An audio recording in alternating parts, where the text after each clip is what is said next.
What's up everyone? Today I want to talk about one of the best leveling builds for Spiritborn in Diablo 4 Season 8, and it is a rushing poison swarm build. Now, lots of people like the eagle skills for leveling for their mobility, but I personally think that poison abilities are so much better. I leveled with a similar build last season and it was so strong, it's really fast, has huge mobility, and it requires no uniques.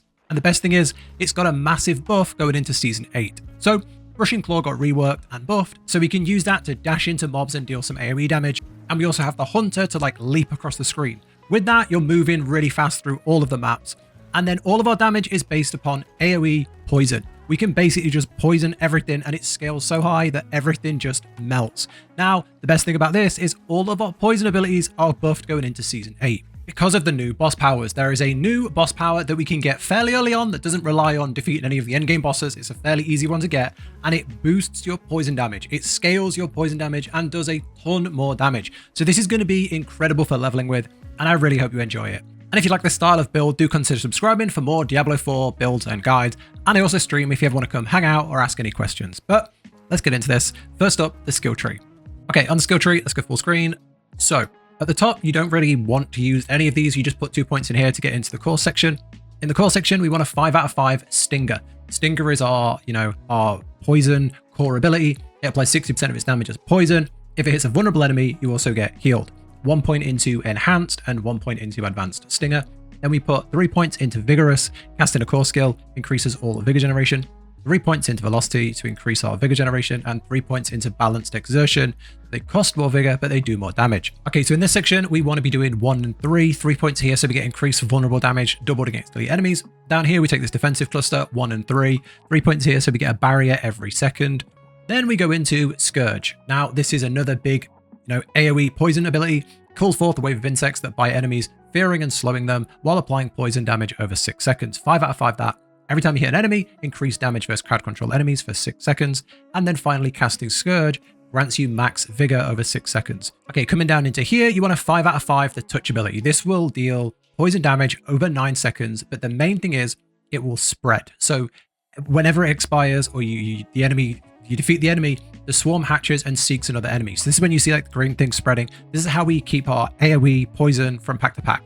Over here, you want to take this one here so you get the heal, and then down here, the swarm bursts every second, applying 30% of its base poison damage to surrounding enemies. Massive AoE, and you really feel this one, especially early on, you'll really feel the damage increases there. Okay, then we take these poison buffs as well. Your centipede skills deal increased damage and doubled against healthy enemies. That way we can, when we do hit a fresh pack, we hit for increased damage. 3 points into here as well, increased damage to crowd controlled enemies. And then we take this. So this has been buffed and reworked. I'm showing it before the changes, but you basically want to 5 out of 5 it, 1 point here, and 1 point into Poised Rushing Claw. I won't talk about it because this is getting changed. Basically, I showed it at the start, you will be dashing around at full speed, dealing tons of damage. That's all you need to know here. This is our high mobility, high, impact. You just dash in, deal a ton of damage, drop your poison, everything goes down, you dash into the next pack. Now, as we're talking about dashing from pack to pack, you will eventually hit points where you need more charges of this, and that is where our ultimate comes in. We take the Hunter because this lets us jump across the screen. This lets us jump into a pack and do another ton of damage. Now, you might be thinking, this is a poison build, I want to take the Devourer, I want to be more poison damage. Honestly, you don't need it. You have enough poison damage to take out everything while leveling. Unless, there's something happens and they massively overtune the mobs, you should be deleting everything on screen. So all the poison abilities we have 5 out of 5, we've got enough damage. So I would go for the mobility because this just gives you that huge movement. You'll be leveling faster. Once you move into endgame, you'll be clearing things faster if you keep playing this build. Yeah, this is just a big movement speed with some good damage attached to it. 5 out of 5 it, 1 point into here to get ferocity, and 1 point into here. So whenever you defeat an enemy with the Hunter, you have a chance to instantly reset its cooldown. This is really, really good for more mobility. Okay, then we take this passive cluster here, and you can be a bit, you can be a little bit decisive here and take things that you think differently. I like this setup, not going to go over it all, but basically you go 1, 1, 3, 1, 3, 1. These are all just buffs to poison, ultimate ability, things like that. Because we have 5 points in the ultimate, I do think it's worth it. If you are against this setup, if you don't want to be so invested in the ultimate, you could potentially come up to here and get this little poison cluster here as well. But I personally think, you know, having more buffs to, you know, the ultimate is good, like this here. Your max vigor is increased by 30 while you have an ultimate skill equipped. That's permanent. Casting an ultimate skill, the last skill, you know, can be cast for free up to 3 times in the next 7 seconds. Really, really good boosts because we're going to be using this so much. And then finally, I would go here, Noxious Resonance. Your crit strikes cause your poison to burst, dealing 100% of the total poison instantly. Now, when you hear, you know, poison damage over time, and you think leveling, that sounds bad. You think, oh, I want to one-shot everything. I don't want to be sat there waiting 6 seconds for my poison to defeat them. That's where this comes in. You know, when you crit, 100% of your poison instantly to them, damage increased by 30% of your crit strike bonus. It turns it from a slow damage buildup to just a pop, poison. You'll just be jumping, dropping your poisons, popping them, moving on. So yeah, this is the build. Like I say, it was incredible last season. I think it's going to be even better in season 8. So yeah, that's the skill tree. Okay, so now for the Spirit Hall abilities. And if you've never played a Spiritborn before, you have 2 sections. You have the top and the bottom. The top is the most important. Basically, any choice we make here will give all of our abilities another tag for this spirit. So right now we are using all centipede and jaguar abilities. You know, I think everything is either a centipede or a jaguar. However, if we was to choose, say, gorilla, they would all get tagged gorilla as well, meaning that anything in our aspects that says like gorilla skills would tag everything we have. So all of our skills would get that benefit. Similarly in the Paragon board, anything like that. So that's how it works. And these are very, very powerful. In terms of leveling, you've got a few choices. Eagle gives you good movement speed. We don't need that. We have more than enough. Gorilla gives you good defenses. Again, we don't really need that while leveling. There are some ways to turn that into damage as well. And gorilla is very good at endgame, but while leveling, I don't think we need it. You're kind of torn between jaguar and centipede. Jaguar gives you more instant hit damage. Centipede gives you additional poison damage over time. Now, I personally would recommend centipede just while leveling and for this season. 1, because of the boss power, which boosts, you know, poison damage scaling.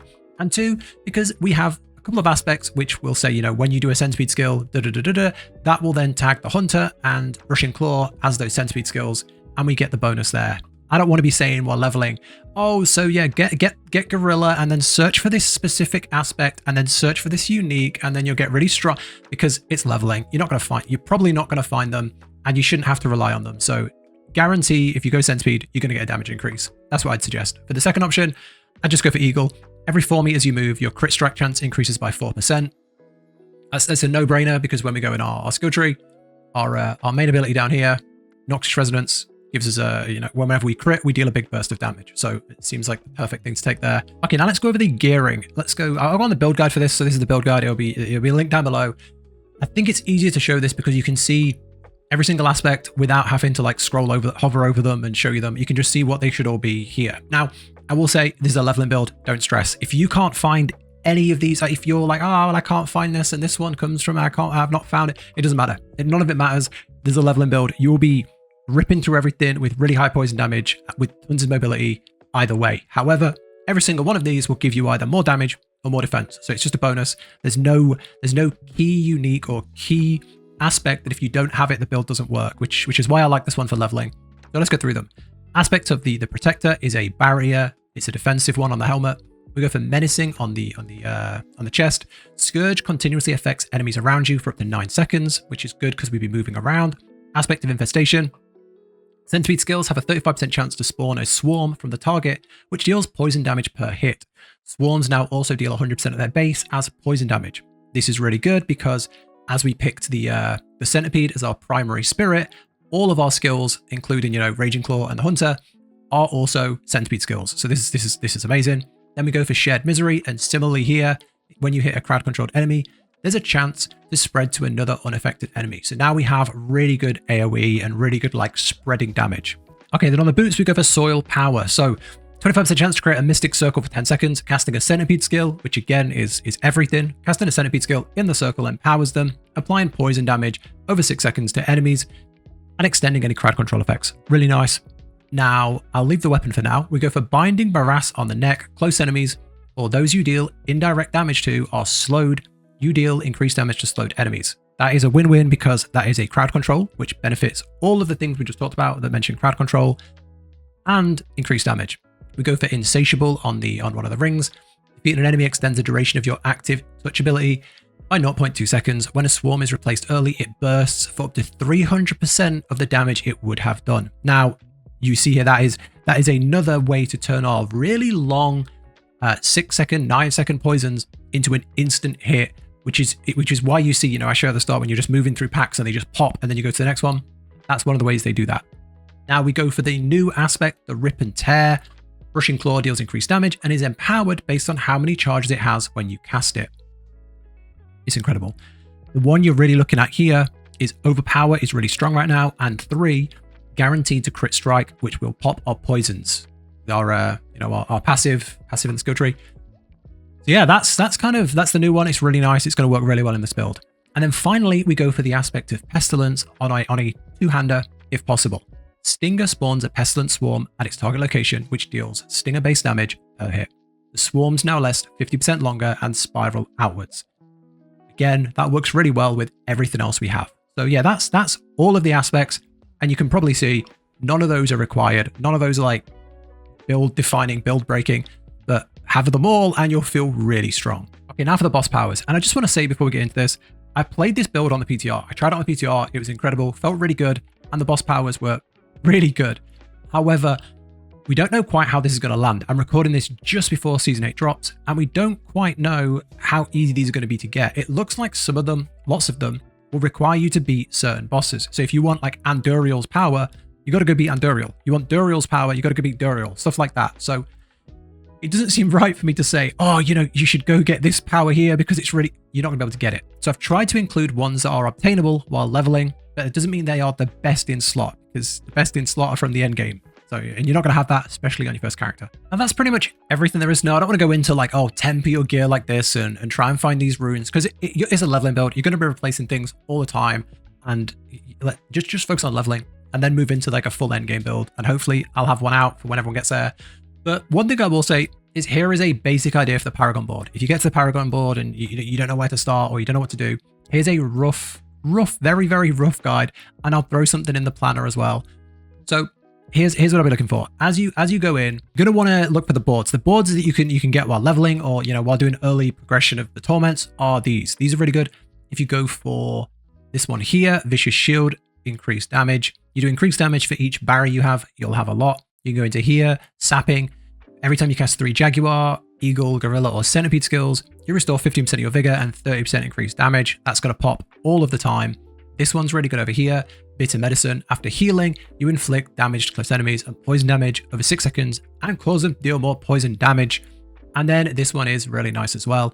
After moving 10 meters, you deal increased damage for 10 seconds, stacking up to 10 times. We have tons of ability, so that works really well. Now, on the glyphs, some good glyphs you can take while leveling would be Bane, which is increased poison damage. You've got Fester, which is increased damage with Centipede skills. You've got Outmatch, which can boost rare nodes. So if you've got like a boost to poison damage, boost to Centipede, anything like booster, crowd controlled, booster, crit, anything like that, place that near. Then we've got the Centipede boost as well, the Pestilent Swarms, increased damage by Pestilent Swarms, increased poison damage. That's really good. That is probably the 4 I would go for while leveling. You can also take like, some defenses, increase some magic nodes. You can take things like increased crit damage. There's a lot of things you can take like that, increase vuln damage if you want. But honestly, this is a leveling build. I don't like to get too much onto the Paragon board. You'll probably get like 1 or 2 boards in before you move to an endgame build. And hopefully I'll have one ready for you there. The reason I say that is because this will change a lot as you go into the endgame. As we get into endgame, we probably need to play on more of the bigger mechanics. Overpower is seeming very, very powerful in Season 8. So we'll play into Overpower. We'll have all of our bossing abilities so we can play around those better. And then on top of that, we'll need to take more defenses and we'll need to change the build up a little bit. So yeah, I'll have a full endgame build, hopefully fairly soon. And we'll have a really juicy full Paragon board we can talk in detail on. But that should hopefully get you going if you get to endgame and you just want to throw some points in. But yeah, that's everything. I hope you like the build and I hope you like the guide. If you do consider subscribing. Tons of Diablo content over the next few weeks to come. And if you want to come out and stream, watch this played live, ask any questions, I'll be there too. But thank you for watching. Take care, and I'll catch you in the next one.